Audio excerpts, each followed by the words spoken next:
by innuendo. Don't ever say somebody is a racist. Let others draw that conclusion. That is one of the ugliest facets of politics that I have seen. And I think the Prime Minister deserves to be very strongly censured for behaving in that way. But let me make one final point, Mr. Acting Speaker, about the Prime Minister, and that is the point on double standards. The double standards of the Prime Minister on this issue are simply incredible. Now, I've made the point in relation to Ian Taylor, the Western Australian leader of the opposition. Here it is, Ian Taylor, MLA, leader of the State Parliamentary Labor Party, invites, in nice writing, Mrs Emmy Burton and members of the Australian Heritage Society WA branch to a morning meeting with his shadow cabinet team. And it was this week.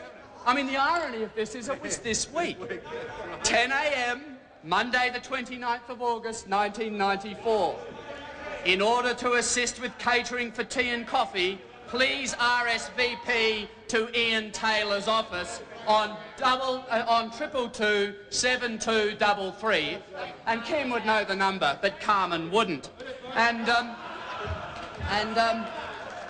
what is the Australian Heritage Society? Well, she turned her back, didn't she? What is the Australian Heritage Society? Well, here is its letterhead.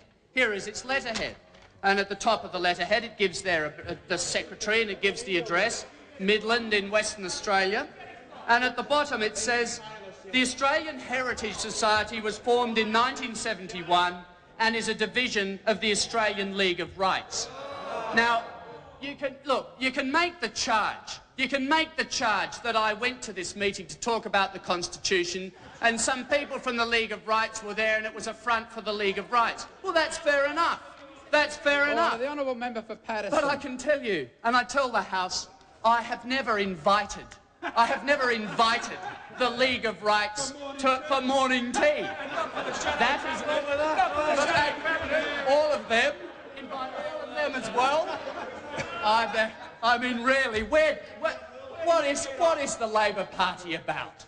I mean, where is the sincerity of the Labor Party? Now, this Mr. Taylor, he was on the radio on 6PR in Perth this morning, and he was criticising the Prime Minister, saying he shouldn't be going on in the way he does, because, of course, people out there in the community are embarrassed. They're embarrassed by the way the Prime Minister goes on. But more importantly than that, this Mr. Taylor, he was saying, well, you know, members, backbenchers can go around and talk to groups like that, but as the leader of the opposition, I wouldn't do it. Well, isn't that strange? He is the leader of the opposition, and he invited them. He invited them. So it'll be interesting to see what the Labor Party does about Mr. Taylor. Very interesting to see. So that's one example of double standards, and I would have thought one that was just on the whole a trifle embarrassing. We had the member for Kalgoorlie and his remarks this morning, which I referred to in question time, or in my question, referring to the League of Rights as just an ordinary little organisation, and expressing concern about the power and influence of Zionists. Now, apparently, this is all right. This doesn't matter to the Prime Minister, but when somebody on our side of the House, has anything to do with any organisation of that kind in any shape or form, then it's time for the subliminal racist campaign. I have to say to you, Australians aren't impressed with those double standards. And I thought the House may be interested in the third example of double standards that I have with me. Now, it's interesting to look to see what the Prime Minister said about his great hero. His great hero in politics was Jack Lang. Remember Jack Lang? Remember Jack Lang, the man who the Prime Minister fought to get brought back into the Labor Party, campaigned to get brought back into the Labor Party? Well, Jack Lang was expelled from the Labor Party, and then years passed, and then the Prime Minister was one of those who tried to get him back into the Labor Party. This is what the Prime Minister said once of Jack Lang. Lang taught me a lot about the feeling and the spirit of the Labor Party. Jack Lang, what a hero. What a hero. And what did Jack Lang say? What did Jack Lang say? Well, Jack Lang could only be described as anti-Semitic. He was a man who, I mean, if you read his book, the biography of Jack Lang, he was a man who attacked Jewish migration from what was then called Palestine because he thought they were people who would dabble in black market commerce when they arrived and create Australian ghettos. So the first thing we know, about the Prime Minister's hero is that he was anti-Semitic. The second thing we know about the Prime Minister's hero is that he thought the White Australia policy was a wonderful thing. And he told the House of Representatives about the White Australia policy, White Australia is the most vital plank of our national policy. Now, Mr. Speaker, I make these points for a good reason. Not, of course, to suggest that the Prime Minister is anti-Semitic or the Prime Minister would like a return to the White Australia policy. Obviously, no one in this House wants that. But I make the simple point that the man he describes as his great hero in politics is a man who held those views, and it would be pretty crass to draw the conclusion from that the Prime Minister therefore was associated with someone who was anti-Semitic and who believed in white supremacy. Yet that is the sort of standard that the Prime Minister applies to public debate himself in this country. So this House should censure the Prime Minister. It should censure the Prime Minister because in the office of Prime Minister he has lowered the standards of public respectability. The Prime Minister has brought into disrepute the House of Representatives. He has brought into disrepute the institution of the Parliament, and he is a man who does not uphold the standards Australians would expect for a Prime Minister of this country. He uses any political opportunity he can, to smear his opponents, and in this particular case, he has descended to the ugliest of all smears. The ugliest of all smears.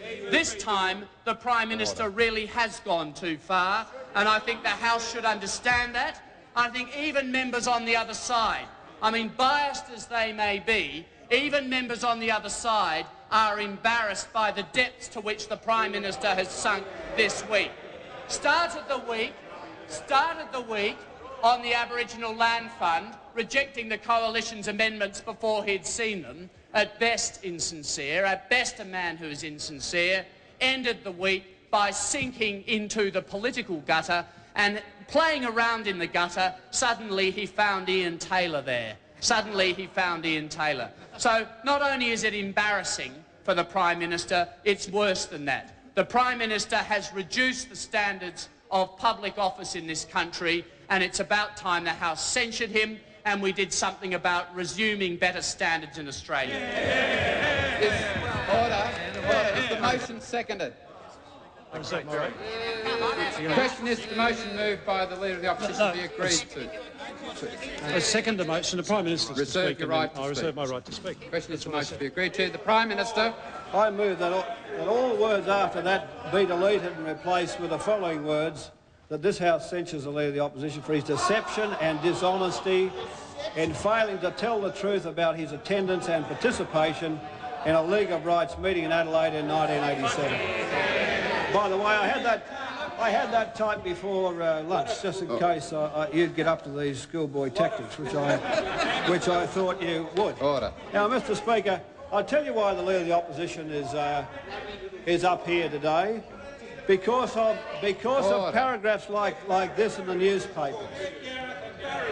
The honourable member for Gippsland. It says, yes, Downer did in 87 address a meeting of one of these organisations. But that isn't really the point. The point is that Downer lacks the brains, the judgment, the strength and the honesty ever to lead his party effectively, let alone the country. Now, that's why you're on your feet. That's why you're on your feet. Order. That's the Sydney Morning Herald, similar comments in The Age. That's why you're on your feet. Now, Mr. Speaker, the Leader of the Opposition's up there. Order. The Leader... Order! That's why you're on... Mr. Speaker... Mr. Speaker, that's why he's on his feet today. That's what stung him. He had a chance yesterday